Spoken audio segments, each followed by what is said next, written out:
As of this recording in late April 2020, the COVID-19 related economic halt has affected our industry in one main way: inciting fear.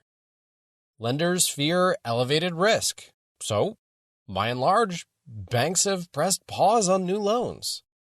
CMBS is effectively dead, and other agency debt like Fannie and Freddie are requiring 18 months of principal and interest in reserves to close deals, which, as you could assume, crushes cash-on-cash returns.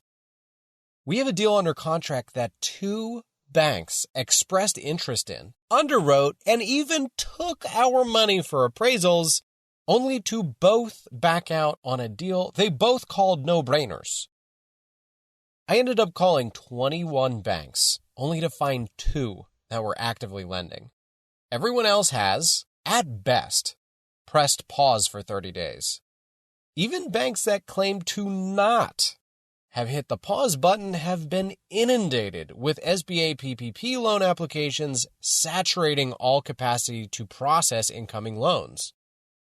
If you don't have anything under contract at the moment, this likely doesn't affect you much. But when you have quite literally hundreds of thousands of dollars going non-refundable within 30 days, that's a problem. I'm confident I'll find a way to close the deals I have in front of me. That's not the point of this update.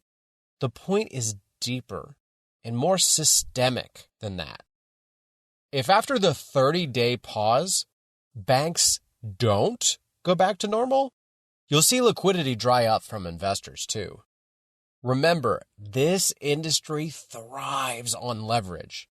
If people want 20% cash-on-cash returns, 10 caps don't achieve that without leverage.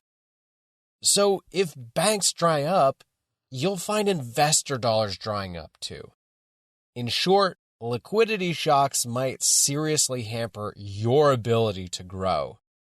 Bankers seek to mitigate and avoid risk. How do you fight that fear?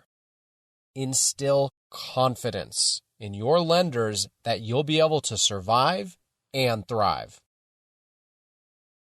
What about April collections? Collections have been, in a word, normal. UMH Properties, with over 115 properties spanning roughly 18,000 tenants, announced on April 13th that they had collected 86.6% of April rents. By mid-month of April, we ourselves had collected about 85%, so in line with UMH. And as of this recording in late April, we have a total collection rate of about 96%, which is up by a weighted average of about 4%. Normally by the 25th, we're at about 92% collected. By month end, we typically collect a bit above 98%, leaving only a handful with balances carrying over the 30-day mark. Northmark put out a survey conducted by mid-month in April of 2020 and found that roughly 80% of mobile home park owners reported less than 10% of residents calling in asking for rent relief. Northmark also found roughly 87% of mobile home park owners surveyed plan to conduct business as usual during this time. Beyond looking at publications and inward at how we are performing, we also completed a phone blitz, tapping our network to see how others were doing. That blitz included our Facebook group, Mobile Home Park Mastermind. All of those efforts turned up the same answer. All signs point to normal. So what does all this mean? It means if something bad will happen, it's not happening yet. May and June may hit us hard. And there's evidence May and June may be tough. Unemployment filings have set records with over 26 million people applying. Apartments have been getting rocked as the National Multifamily Housing Council and the New York Times both announced from April 1st to the 5th, 31% of higher-end apartment renters had failed to pay their rent.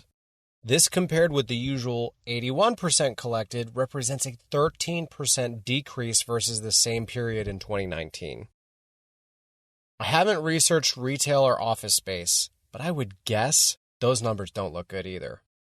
And don't get me started on hotels. I can't imagine the beating hotels are taking right now.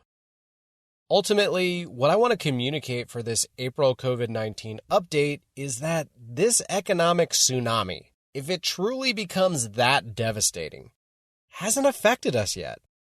We need to brace for May and June and the months that follow. But at the same time, I'll remind you, we picked mobile home parks for a reason.